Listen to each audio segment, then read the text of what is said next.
મિત્રો, મ્યુચ્યુઅલ ફંડમાં ઇન્વેસ્ટમેન્ટ કરવાના આપણી પાસે બે રસ્તા છે. એક તો તમે બેંક આરડીની જેમ દર મહિને થોડા પૈસા ઇન્વેસ્ટ કરી શકો છો, અને બીજું તમે બેંક એફડીની જેમ એકસાથે લમસમ એમાઉન્ટ ઇન્વેસ્ટ કરી શકો છો.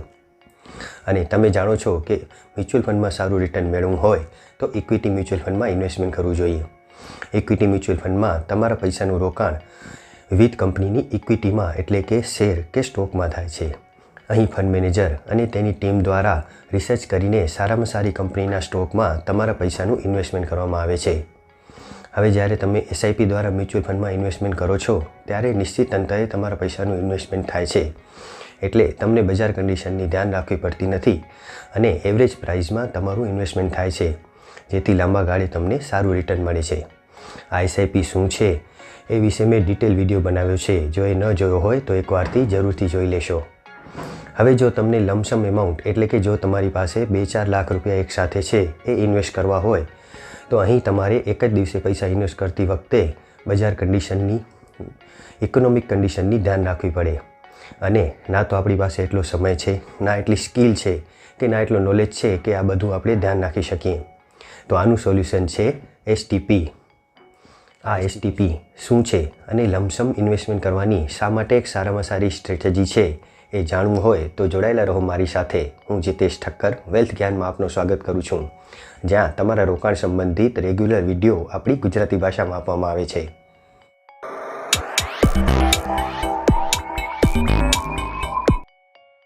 સૌપ્રથમ આપણે એ જોઈએ કે એસટીપી એટલે શું. એસટીપીનો મતલબ છે સિસ્ટેમેટિક ટ્રાન્સફર પ્લાન. અહીં તમારા પૈસાનું એક સ્કીમમાંથી બીજી સ્કીમમાં ટ્રાન્સફર થાય છે. અહીં તમારા બધા પૈસાને પહેલાં એક મ્યુચ્યુઅલ ફંડ સ્કીમમાં રાખવામાં આવે છે અને નિશ્ચિત અંતરે બીજી મ્યુચ્યુઅલ ફંડ સ્કીમમાં થોડા પૈસા ટ્રાન્સફર કરવામાં આવે છે. આમ અહીં તમારી લમસમ એમાઉન્ટ એકસાથે એક જ દિવસે ઇક્વિટી બજારમાં ઇન્વેસ્ટ ન થતાં નાની રકમમાં થોડા અંતરે ટ્રાન્સફર થઈને ઇન્વેસ્ટ થાય છે. આમ તમારા પૈસાનું ઓટોમેટિક નિશ્ચિત અંતરે રોકાણ થાય છે, જેથી તમારા પૈસાનું એવરેજ પ્રાઇસમાં રોકાણ થવાથી તમને લાંબા ગાળે સારું રિટર્ન મળે છે.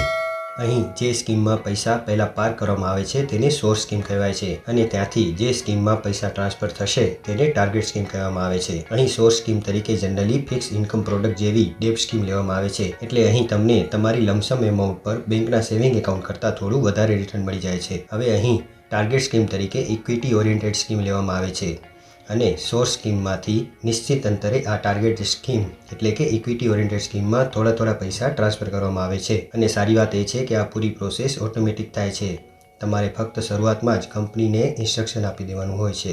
હવે જો આ વાત આપણે એક ઉદાહરણ દ્વારા સમજીએ તો ધારો કે તમારી પાસે 2 લાખ રૂપિયા છે જે તમે મ્યુચ્યુઅલ ફંડમાં રોકવાનું વિચારો છો, અને આ પૈસા તમે એસટીપી દ્વારા મ્યુચ્યુઅલ ફંડમાં ઇન્વેસ્ટમેન્ટ કરો છો. તો અહીં સૌ પ્રથમ તમારે 2 લાખ રૂપિયા કોઈ ડેપ સ્કીમમાં પાર્ક કરવા જોઈએ, અને તેમાંથી ધારો કે તમે દર મહિને 20,000 રૂપિયા ઇક્વિટી સ્કીમમાં ટ્રાન્સફર કરો છો તો તમારા 2 લાખ રૂપિયા ટ્રાન્સફર થતાં 10 મહિના લાગશે, જે તમે નીચેની ટેબલમાં જોઈ શકો છો. અહીં તમે જોઈ શકો છો કે 2 ટેબલ આપેલી છે. પહેલી ટેબલ એ સોર્સ સ્કીમ છે કે જેમાં તમને ધારો કે 5% જેટલું રિટર્ન મળી રહે છે, અને બીજી ટાર્ગેટ સ્કીમ એ ઇક્વિટી ઓરિએન્ટેડ સ્કીમ છે કે જેમાં તમને 10% જેટલું રિટર્ન મળી રહે છે. તો પહેલા મહિને તમારા 2 લાખ રૂપિયામાંથી 20,000 રૂપિયા ટાર્ગેટ સ્કીમમાં ટ્રાન્સફર થશે, અને તમારી સોર્સ સ્કીમમાં 1,80,000 રૂપિયા બચશે, જેના પર તમને 5% લેખે 750 રૂપિયા વ્યાજ મળે છે. તો તમારું 1,80,750 રૂપિયા બેલેન્સ બચશે. એ જ રીતે આ 20,000 રૂપિયા ઇક્વિટી સ્કીમમાં ટ્રાન્સફર થયા, એ ઇક્વિટી સ્કીમમાં તમને 167 રૂપિયા વ્યાજ મળે છે.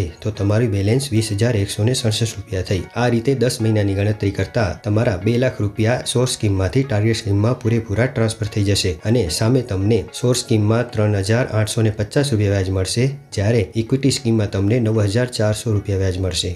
આમ અહીં તમને 2 ફાયદા થશે. એક તો તમારા 2 લાખ રૂપિયા એક જ દિવસે ઇન્વેસ્ટ થવાના બદલે 10 મહિનામાં ટુકડે ઇન્વેસ્ટ થશે, જેથી તમારું ઇન્વેસ્ટમેન્ટ એવરેજ પ્રાઇસમાં થશે. જ્યારે બીજી બાજુ તમારા 2 લાખ રૂપિયા ડેપ સ્કીમમાં રાખેલા છે ત્યાં તમને બેંકના સેવિંગ એકાઉન્ટ કરતાં 1-2% વધારે રિટર્ન મળી જશે. હવે અહીં થોડા ધ્યાનમાં રાખવાના મુદ્દાઓ જોઈએ. મિત્રો, અહીં તમને એક જ મ્યુચ્યુઅલ ફંડ હાઉસની બંને સ્કીમો સિલેક્ટ કરવાની હોય છે, એટલે કે સોર્સ સ્કીમ અને ટાર્ગેટ સ્કીમ બંને એક જ કંપનીની હોવી જરૂરી છે. દાખલા તરીકે તમે એસબીઆઈની કોઈ ઇક્વિટી સ્કીમમાં એસટીપી દ્વારા પૈસા રોકવા ઈચ્છો છો તો તમારે સોર્સ સ્કીમ પણ એસબીઆઈની જ પસંદ કરવાની હશે, અને તેમાં પૈસા પાર્ક કરવાના રહેશે. બીજું છે કે એસટીપી માટે સમય કેવો રાખવો. તો મિત્રો, અહીં તમે સોર્સ સ્કીમમાંથી ટાર્ગેટ સ્કીમમાં એસટીપીમાં પૈસા ટ્રાન્સફર કરવા માટે મુખ્ય 4 ઓપ્શન અવેલેબલ છે. એટલે કે વીકલી, 15 દિવસે, મંથલી કે ક્વાર્ટરલી તમે પૈસા ટ્રાન્સફર કરી શકો છો અને મિનિમમ તમારે 6 ઇન્સ્ટોલમેન્ટ ટ્રાન્સફર કરવા પડશે. ત્રીજું છે ટાઈપ ઓફ એસટીપી. મિત્રો, એસટીપીના 2 પ્રકાર છે. એક ફિક્સ, એટલે કે અહીં તમે નક્કી કર્યા પ્રમાણે એક નિશ્ચિત રકમ નિશ્ચિત અંતરાલમાં એક સ્કીમમાંથી બીજી સ્કીમમાં ટ્રાન્સફર થાય છે. બીજું છે કેપિટલ એપ્રિસિએશન, એટલે કે તમે રોકેલી કેપિટલમાં જે એપ્રિસિએશન આવે, મતલબ કે તમે રોકેલી રકમમાં જે વધારો થાય, ફક્ત એ વધારો જ એક સ્કીમમાંથી બીજી સ્કીમમાં ટ્રાન્સફર થાય છે.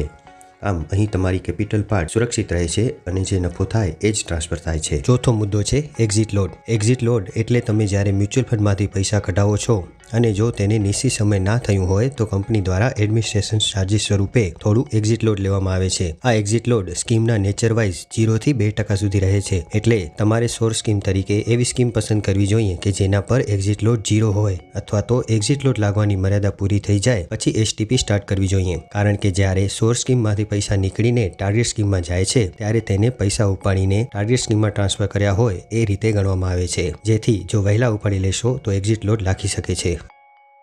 મિત્રો, એસટીપીમાં તમારા પૈસા એ સ્કીમમાંથી બીજી સ્કીમમાં ટ્રાન્સફર થાય છે ત્યારે આ પ્રોસેસ તો ઓટોમેટિક થાય છે, પરંતુ અહીં તમારા પૈસાને એ સ્કીમમાંથી નીકળી એટલે કે રિડીમ થઈને બીજી સ્કીમમાં પૈસા ઇન્વેસ્ટ થયા હોય એ રીતે ગણવામાં આવે છે. એટલે કે સોર્સ સ્કીમમાંથી જે પૈસા નીકળે છે તેને પૈસા ઉપાડ્યા તરીકે ગણવામાં આવે છે અને તેના પર નિયમ મુજબ ટેક્સ લાગી શકે છે. પરંતુ આ ટેક્સેશન પાર્ટ હોવા છતાં પણ તમને જે વળતર મળે છે એ જનરલી બેંક ખાતામાં મળતા વળતર કરતાં થોડું વધારે જ હોય છે. મિત્રો, હવે તમને પ્રશ્ન થઈ શકે છે કે આ એસટીપી ચાલુ કેવી રીતે કરવી. તો મિત્રો, એસટીપી ચાલુ કરવાની રીત એકદમ સરળ છે. આ માટે તમારે સૌપ્રથમ સોર્સ સ્કીમમાં પૈસા ઇન્વેસ્ટ કરવાના હોય છે અને આ સોર્સ સ્કીમમાં જ્યારે તમે પૈસા ઇન્વેસ્ટ કરો છો ત્યારે જ તેની સાથે જ એક ફોર્મ ભરીને તમારે એસટીપીની વિગતો આપી દેવાની હોય છે. આ ફોર્મમાં તમને જણાવવાનું હોય છે કે તમારી ટાર્ગેટ સ્કીમ કઈ રાખવી છે અને તેમાં કયા અંતરે અને કેટલા રૂપિયા ટ્રાન્સફર કરવાના છે. આ રીતે શરૂઆતમાં જ તમારે ફોર્મ ભરીને આપી દેવાથી એના સમય મુજબ એસટીપી ઓટોમેટિક ચાલુ થઈ જાય છે. એટલું જ નહીં મિત્રો, ક્યારે પણ જો તમારે એસટીપી સ્ટોપ કરાવવી હોય તો પણ તમે એક ફોર્મ ભરીને ગમે ત્યારે એસટીપી સ્ટોપ કરાવી શકો છો. તો મિત્રો, અહીં તમને એસટીપી વિશે મોટાભાગની માહિતી મળી ગઈ હશે. જનરલી લોકો જ્યારે એમની પાસે 2-4 લાખ રૂપિયા એકસાથે આવે છે તો તેઓ બેંકના સેવિંગ એકાઉન્ટમાં પૈસા રોકી અને ત્યાંથી એસઆઈપી દ્વારા મ્યુચ્યુઅલ ફંડમાં પૈસા રોકે છે.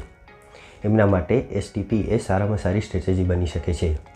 અહીં તમારા પૈસા બેંકના સેવિંગ એકાઉન્ટના બદલે ડેપ સ્કીમમાં ઇન્વેસ્ટમેન્ટ થાય છે, જેથી તમને સેવિંગ એકાઉન્ટ કરતાં થોડું વધારે રિટર્ન મળી જાય છે અને એસટીપી દ્વારા થોડા પૈસા તમારા ઇક્વિટીમાં ઇન્વેસ્ટમેન્ટ થાય છે. આમ લમસમ એમાઉન્ટ એસટીપી દ્વારા ઇન્વેસ્ટ કરીને તમે સારામાં સારું રિસ્ક એડજસ્ટેડ રિટર્ન મેળવી શકો છો. તો હું આશા રાખું છું કે આ વિડીયોમાં તમને એસટીપી વિશે મોટાભાગની માહિતી મળી ગઈ હશે.